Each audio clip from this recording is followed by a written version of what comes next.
Hello नमस्कार, welcome to Kargil news India में आस्था शर्मा। तो आइए आज की बड़ी खबरों पे नजर डालते हैं। जम्मू कश्मीर के शोपियां में लश्कर-ए-तैयबा के 2 आतंकियों लतीफ और जाकिर की तलाश दूसरे दिन भी जारी रही। आतंकियों ने सुरक्षा बलों पर गोलीबारी की, जिसके बाद जवाबी कार्रवाई में मुठभेड़ शुरू हो गई।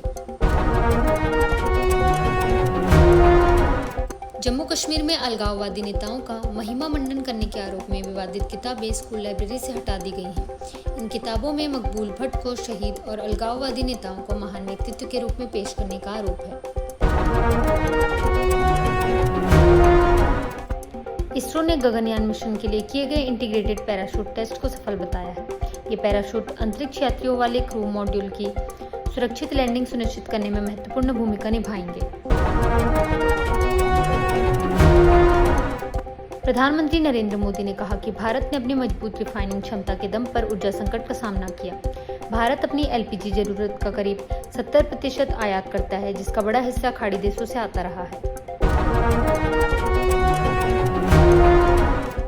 प्रधानमंत्री नरेंद्र मोदी की इंडोनेशिया यात्रा के दौरान रणनीतिक, आर्थिक और समुद्री संबंध मजबूत करने पर जोर रहेगा। इंडोनेशिया इंडो पैसिफिक क्षेत्र में भारत के प्रमुख साझेदार देशों में शामिल है। विदेश मंत्री एस जयशंकर 5 से 15 जुलाई तक पश्चिम एशिया के 4 देशों और अमेरिका की यात्रा पर रहेंगे। दौरे के दौरान द्विपक्षीय संबंधों के साथ क्षेत्रीय और वैश्विक मुद्दों पर चर्चा होने की उम्मीद है। मणिपुर के मुख्यमंत्री युमनाम खेमचंद सिंह विरोध और बहिष्कार की अपील के बीच दिवंगत विधायक वुंग जागिन वोल्टे के अंतिम संस्कार में शामिल हुए। मुख्यमंत्री ने कहा कि वे अक्सर सोचते हैं कि शायद उनकी मौजूदगी से साल 2023 में विधायक पर हुए हमले को रोका जा सकता था। तमिलनाडु बीजेपी अध्यक्ष नैना नागेंद्रन ने राज्य में विधायकों की खरीद फरोख्त यानी हॉर्स ट्रेडिंग का आरोप लगाया है। उन्होंने दावा किया कि विधानसभा में सत्तारूढ़ गठबंधन को बहुमत दिखाने के लिए राजनीतिक जोड़तोड़ की जा रही है। इन आरोपों के बाद तमिलनाडु की राजनीति में नया विवाद खड़ा हो गया है। चंद्रिमा भट्टाचार्य ने तृणमूल कांग्रेस के सभी पार्टी पदों से इस्तीफा दे दिया है। ममता बनर्जी ने बागी नेताओं को गद्दार बताते हुए बीजेपी के साथ मिलकर पार्टी तोड़ने की साजिश का आरोप लगाया। अमेरिकी न्याय विभाग ने अदालत से अडानी और उनके सहयोगियों के खिलाफ सिक्योरिटीज फ्रॉड के आरोप स्थायी रूप से खारिज करने की अपील की है। ग्लोबल पासपोर्ट इंडेक्स 2026 में भारत को 125वां स्थान मिला है, जो पिछले साल से एक पायदान नीचे है। इस इंडेक्स में यात्रा की सुविधा के साथ विदेशों में रहने, काम करने और निवेशों के अवसरों को भी आधार बनाया गया है। दिल्ली की मुख्यमंत्री रेखा गुप्ता ने कहा कि नई ईवी पॉलिसी 2026 लंबे समय तक वाहन रखने वालों के लिए फायदेमंद होगी। नई नीति का उद्देश्य इलेक्ट्रिक वाहनों को बढ़ावा देना और राजधानी में चार्जिंग इंफ्रास्ट्रक्चर का विस्तार करना है।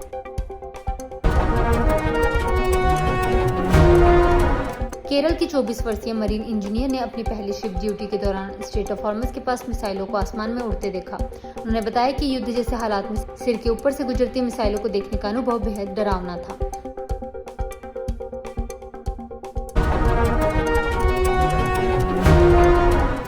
छत्तीसगढ़ की प्रसिद्ध पंडवानी गायिका और पद्म विभूषण से सम्मानित तीजन बाई का 70 वर्ष की उम्र में निधन हो गया। वे 27 मई से अस्पताल में भर्ती थी और लंबे समय से स्वास्थ्य समस्याओं का सामना कर रही थी। प्रधानमंत्री नरेंद्र मोदी ने पश्चिम एशिया के ईंधन संकट से निपटने में भारत की कूटनीति के जलवे को दिया श्रेय। राम मंदिर चंदा विवाद में वीएचपी ने केजरीवाल और प्रियंका गांधी से पूछताछ की मांग की। राम मंदिर ट्रस्ट को आरटीआई के दायरे से बाहर रखने पर सीपीआई-एम सांसद जॉन ब्रिटास ने सवाल उठाए हैं। राम मंदिर चंदा विवाद के बीच वीएचपी 18-19 जुलाई को दिल्ली में महत्वपूर्ण बैठक करेगी।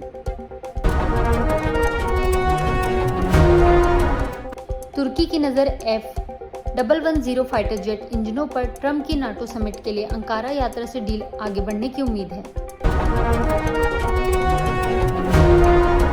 ट्रंप ने रूस यूक्रेन युद्ध खत्म कराने के लिए मध्यस्थता की पेशकश की।